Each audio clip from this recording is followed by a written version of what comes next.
Assalamualaikum warahmatullahi wabarakatuh. Saya Bagus Huda Danusresa dan teman saya. Saya Ruri Adityo. Saya Ditya Sukma. Ya, di sini kami akan menjelaskan tentang sampah dan juga cara menanggulanginya. Sampah.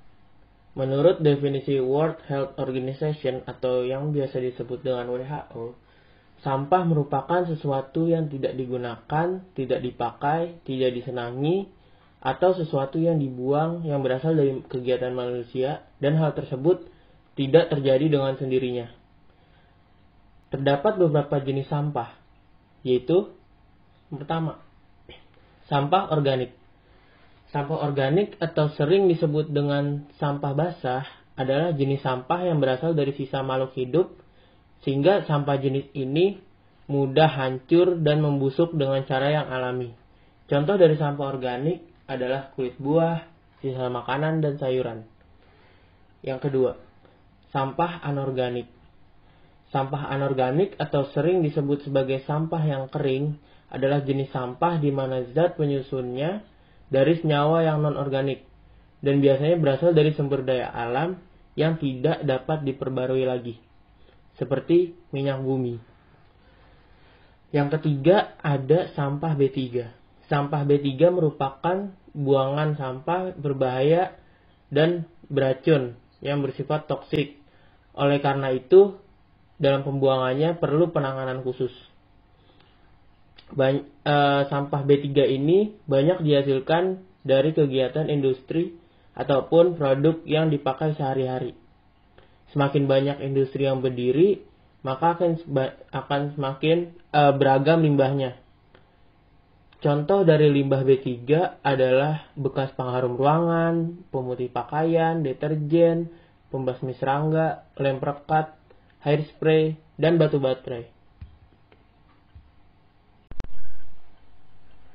Sampah menjadi salah satu permasalahan yang dialami oleh berbagai negara di dunia karena sifatnya yang sulit diurai.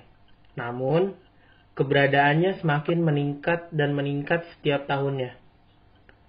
Data gabungan sampah plastik, makanan, dan limbah berbahaya dari 194 negara menunjukkan bahwa dunia sekarang menghasilkan rata-rata 2,1 miliar ton sampah setiap tahunnya. Jumlah itu cukup untuk mengisi lebih dari 820.000 kolam renang yang berukuran olimpiade. Indonesia saat ini menduduki peringkat kedua sebagai pemroduksi sampah terbanyak di dunia. Posisinya berada satu tingkat di bawah China. Salah satu jenis sampah yang menjadi permasalahan berat di Indonesia serta di dunia adalah sampah plastik. Plastik sendiri adalah bahan yang sulit terurai dan menimbulkan efek yang berbahaya baik untuk kesehatan maupun lingkungan. Sampah plastik, apabila dibakar secara tidak terkendali, akan menimbulkan gas-gas yang berbahaya yang mana menjadi solusi yang tidak tepat dalam pengolahan sampah plastik.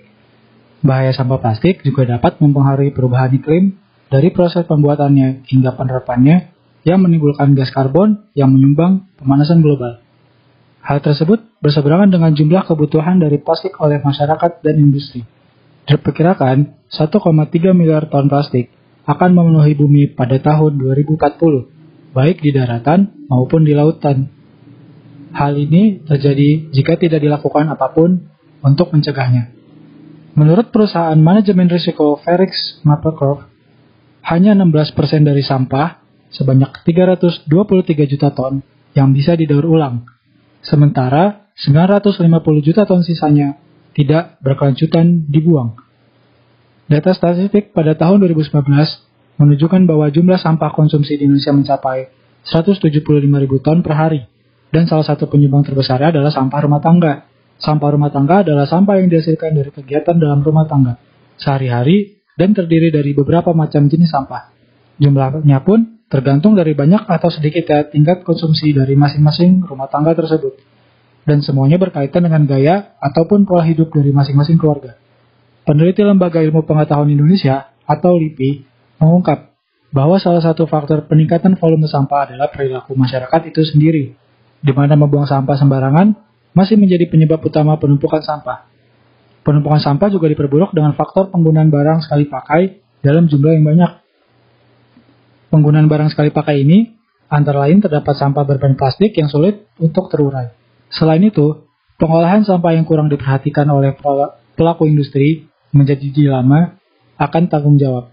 Akibatnya, lambat laun penumpukan sampah semakin banyak dan menjadi keresahan dalam kehidupan.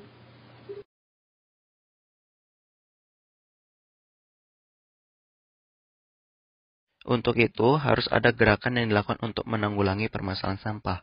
Dalam menanggulangi dan mengurangi sampah organik dapat dilakukan dengan menggunakan cara pengomposan.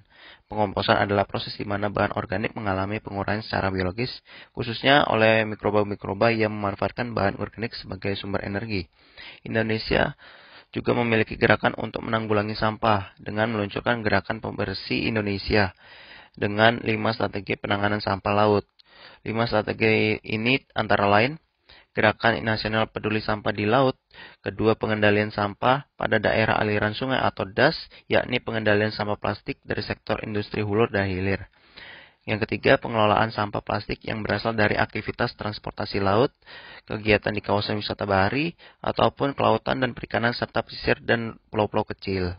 Yang keempat, diversifikasi skema pendanaan di luar APBN atau APBD yang memperkuat kelembagaan dan meningkatkan efektivitas pengawasan dan pelaksanaan penegakan hukum. Dan yang terakhir, memacu inovasi pengelolaan dan mengatasi pencemaran sampah di laut melalui riset dan pengembangan. Ya, sekian penjelasan dari kami. Kurang lebihnya mohon maaf. Wassalamualaikum Assalamualaikum Wassalamualaikum warahmatullahi warahmatullahi wabarakatuh. wabarakatuh.